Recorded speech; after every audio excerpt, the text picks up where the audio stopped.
100 dias de governo e esse é o nosso 5º vídeo em 12 que a gente está falando de alguma ação, alguma medida dessa gestão. Então, se você se interessa por esse tipo de vídeo, já deixa o like aqui embaixo, já se inscreve no canal, que hoje o papo tá bom demais. Então, pessoal, no último dia 11, quinta-feira, foi assinado um decreto que dá a diretriz da nova política nacional sobre drogas. E isso vai interferir muito a psicologia, muito a nossa vida, e vocês vão entender um pouquinho melhor por quê. Vamos com calma, por partes, né, para ficar tudo bem claro aí para vocês. É um novo decreto, como a Amanda falou, que foi lançado dia 11 e que é grande, tem um monte de coisa que ele traz, mas a gente vai se atentar especialmente a 2 pontos que chamaram muito atenção, que virou um bafafá muito grande na internet e fora dela também, que é basicamente a saída da redução de danos como forma de tratamento para dependentes químicos, que é um ponto muito importante, a gente vai debater um pouquinho, e o segundo, que é o investimento que o governo está prometendo para residências terapêuticas. Se você não faz ideia do que a gente está falando, aguarda que a gente vai explicar um pouquinho. A gente vai começar a falar um pouquinho da residência. A gente vai começar a falar um pouquinho sobre a questão da redução de danos. O que acontece? A última política nacional sobre drogas que estava em vigor, ela tinha 2 vertentes principais de cuidado, que era abstinência e redução de danos.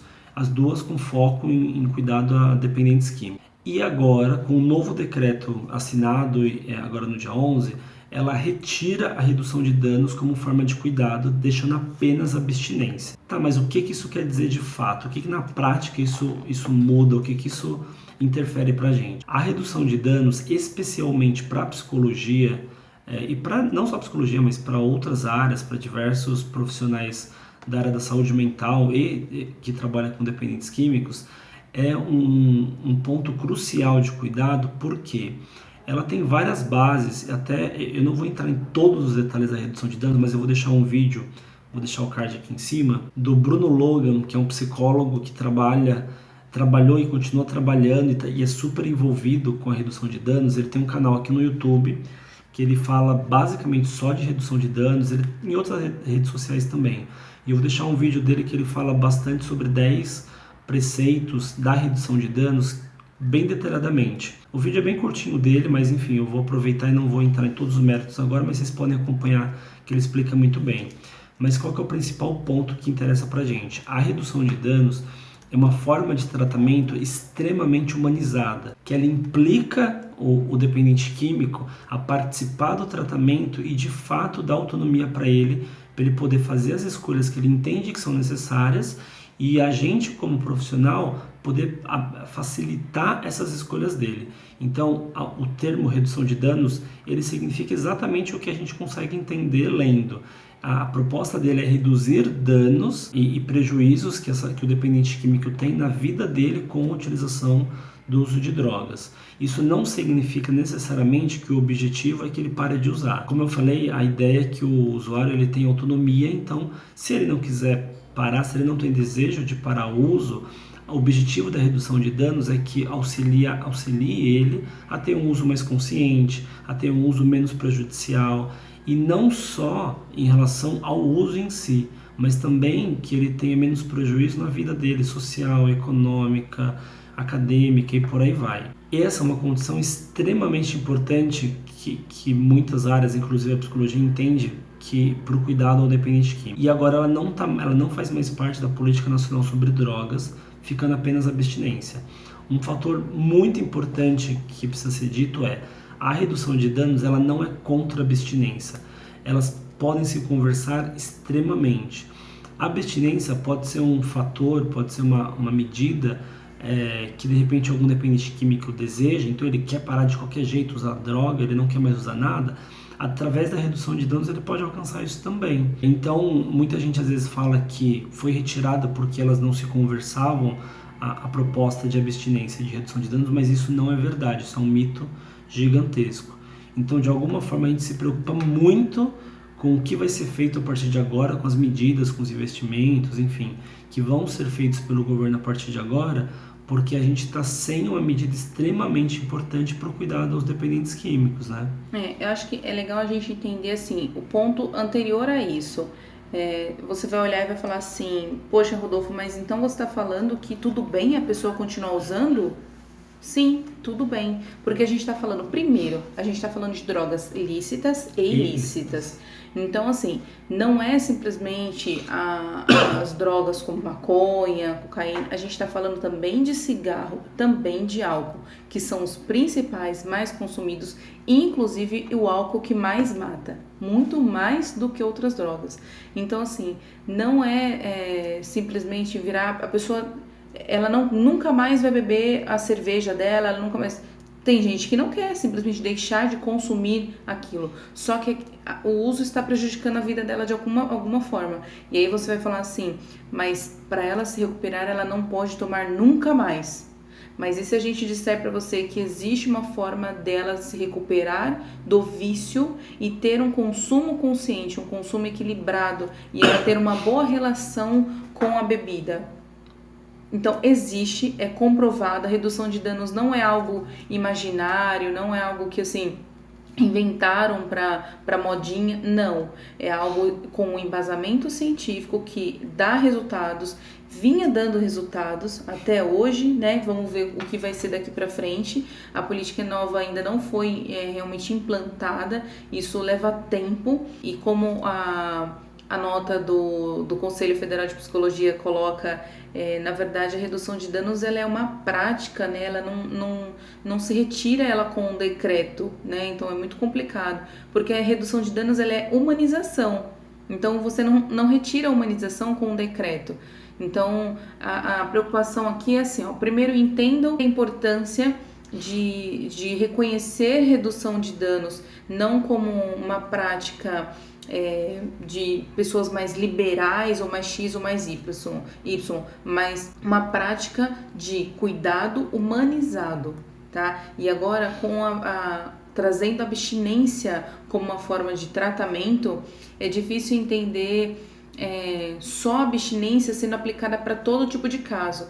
O vídeo do Bruno, que a gente vai deixar aqui para vocês, acho que ele fala bem isso, deixa bem claro isso.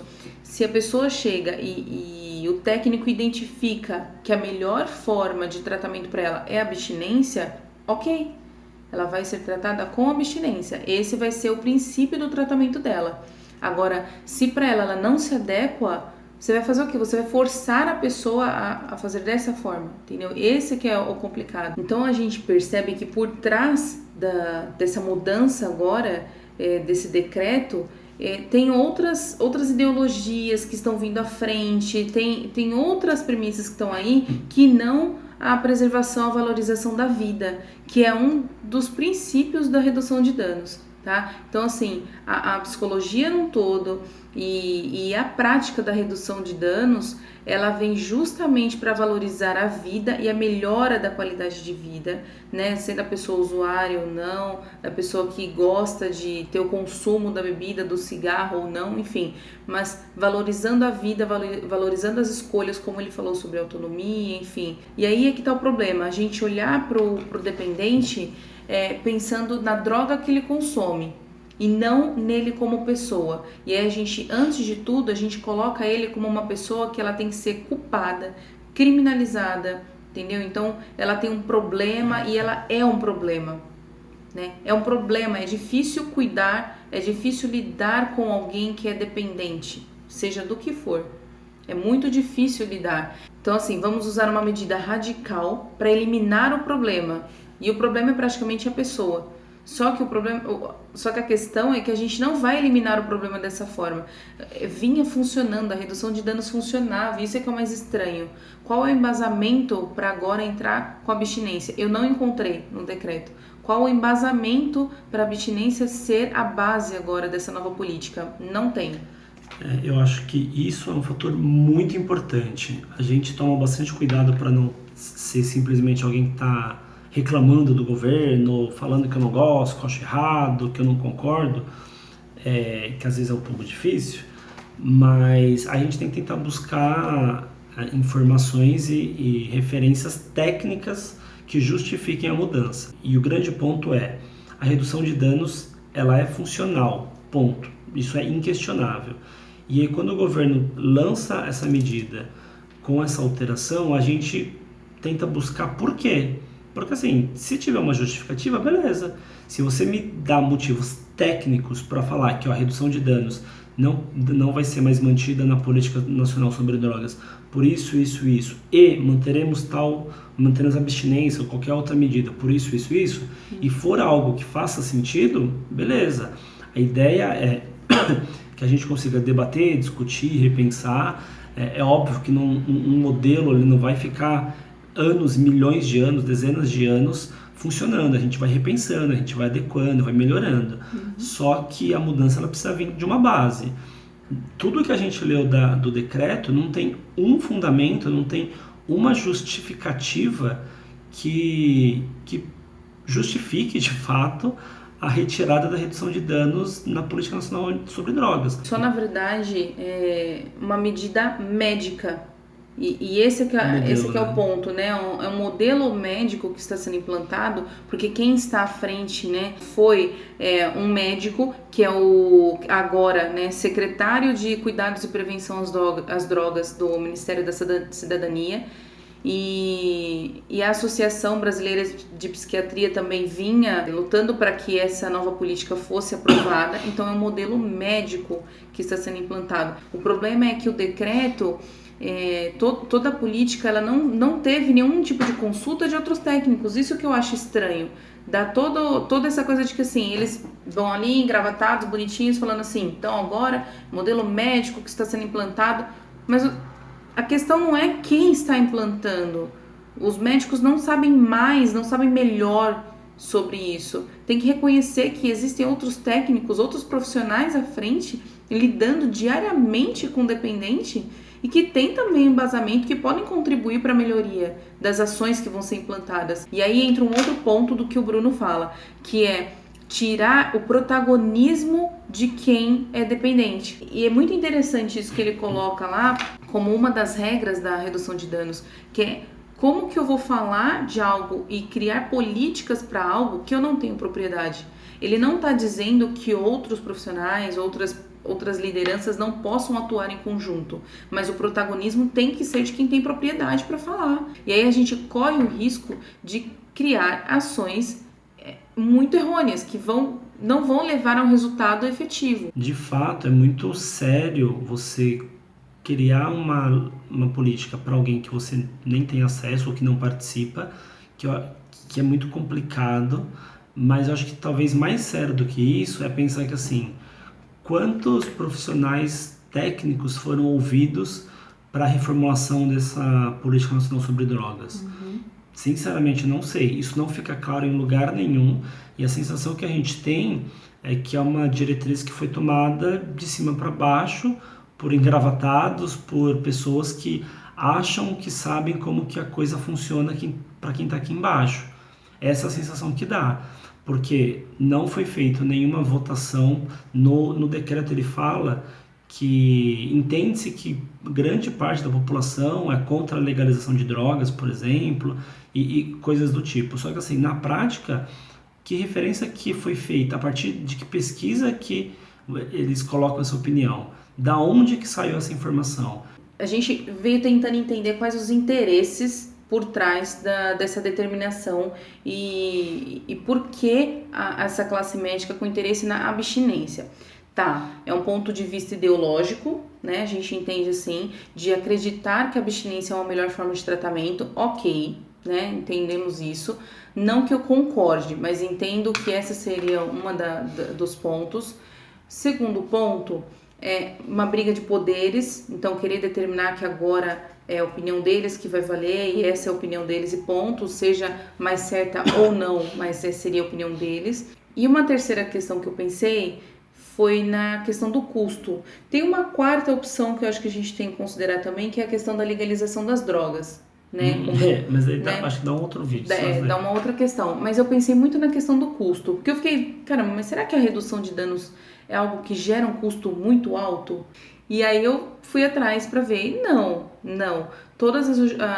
Todos os documentos, os estudos sobre redução de danos, eles mostram o quanto ele tem um custo baixo, tem um interessante custo-benefício para a proposta que ele tem. Então, eu vou até ler um trechinho aqui da Associação Internacional de Redução de Danos, que ele fala que a maior parte das ações de redução de danos são de baixo custo, fáceis de implementar e têm um alto impacto na saúde individual e comunitária.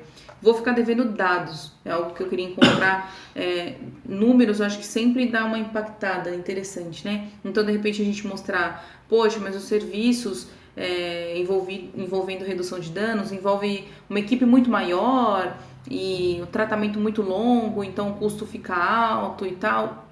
Não encontrei esses dados para justificar, mas a gente sabe que o que é caro? Os prejuízos que são causados na vida da pessoa. Isso é caro. E outra coisa que é cara, os leitos em hospitais psiquiátricos, né? São bem caros. A gente falou sobre isso no outro vídeo. Falou. A gente falou... qual que era o vídeo mesmo? Faz 2, acho que foi em fevereiro, março, mais ou menos, um vídeo falando de uma nota técnica do Ministério da Saúde que estava já indicando essa possível mudança sobre a Política Nacional sobre Drogas. Eu vou deixar aqui em cima também o card dele.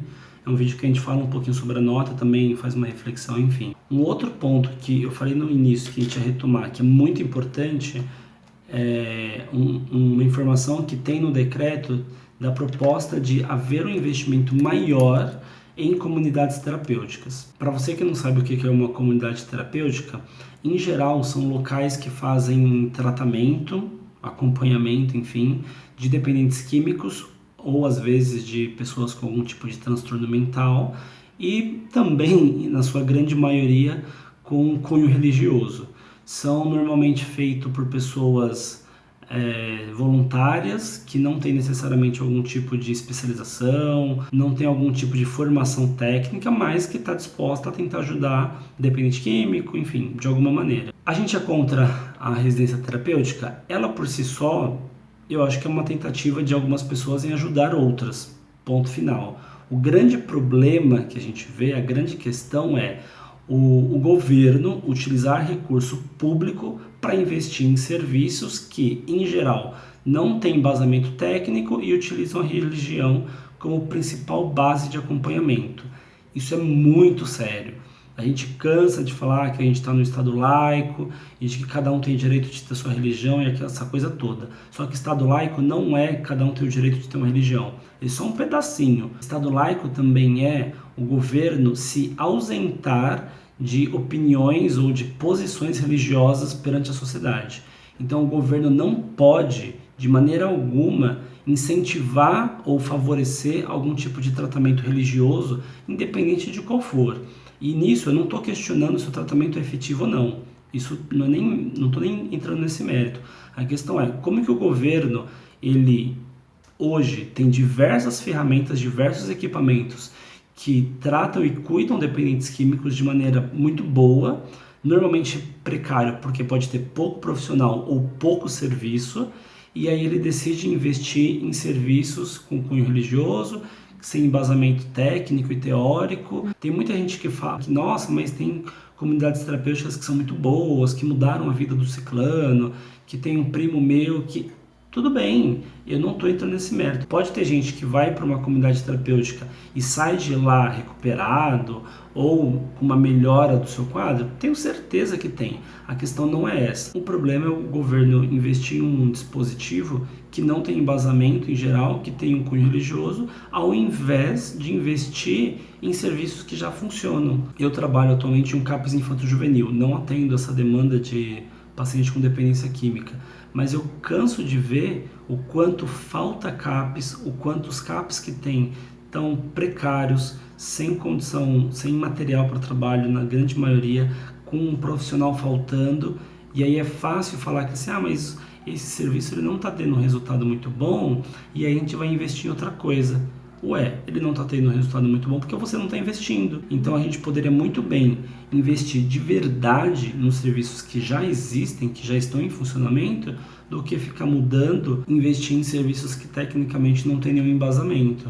E se o custo é alto, né, porque vai falar assim, não, mas esse serviço tem um custo muito alto, porque cada técnico e tal, e tem as unidades que tem acolhida, né, que tem internação, e aí tem um custo também para manter lá um leito e tudo mais, tem um custo alto, abre para a população, abre o jogo e mostra quanto é.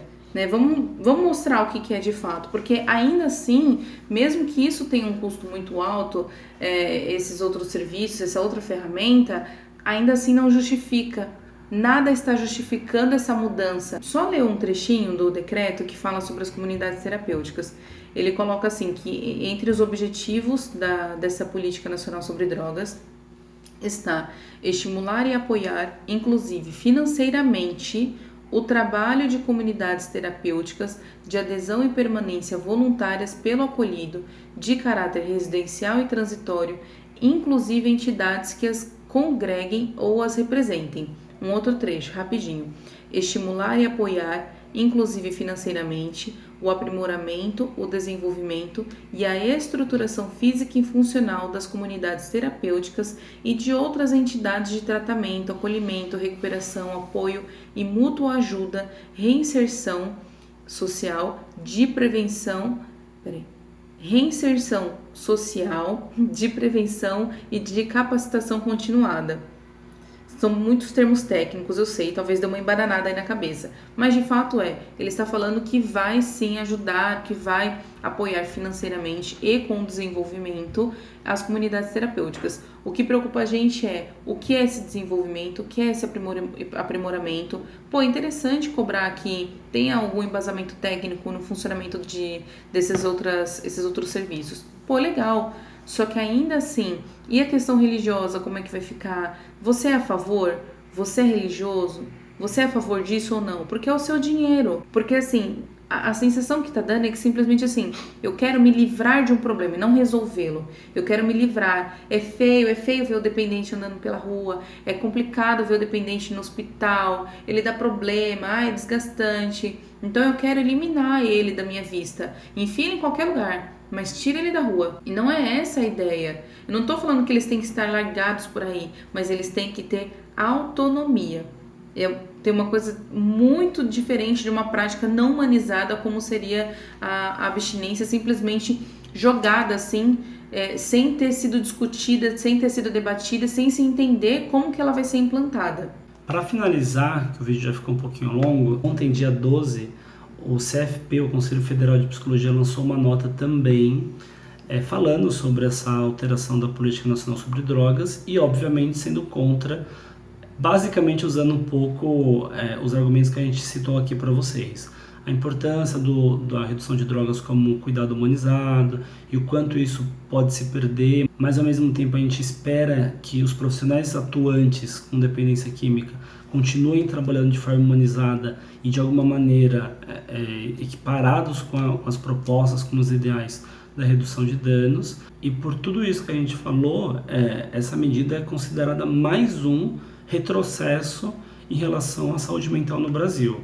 A gente vê, lê e fala muito do perigo desse retrocesso para um modelo manicomial, e aí vem alguns discursos de não, mas ninguém está criando um manicômio, ninguém está tirando os serviços que cuidam dos dependentes químicos. Não, ninguém está criando um manicômio, pelo menos até esse momento. Só que o modelo manicomial é de internação.